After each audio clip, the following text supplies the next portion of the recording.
Bom pessoal, como vocês puderam ver aí o funcionamento do ventilador de 30 centímetros da marca Britânia, modelo B-30S.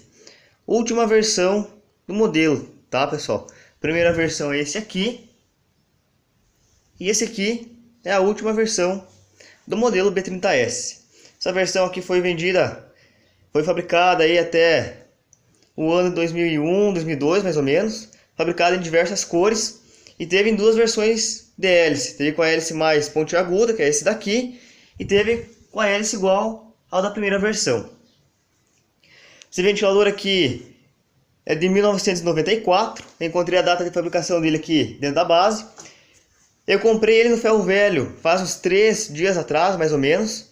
Ele estava travado e estava sem o cabo. Ele está com algumas marcas do tempo, como vocês podem ver. Está bem ressecado aqui. Está sem essa peça que vem aqui, quebrado. Está sem a grade frontal e está com problema na caixa de engrenagem. Ele não está oscilando. Porém, é um ventilador muito bom. Ele é bem potente. Ele é mais potente que o da primeira versão, certo? E é bem silencioso. Espero que tenham gostado do vídeo, pessoal. Um abraço a todos. Até mais.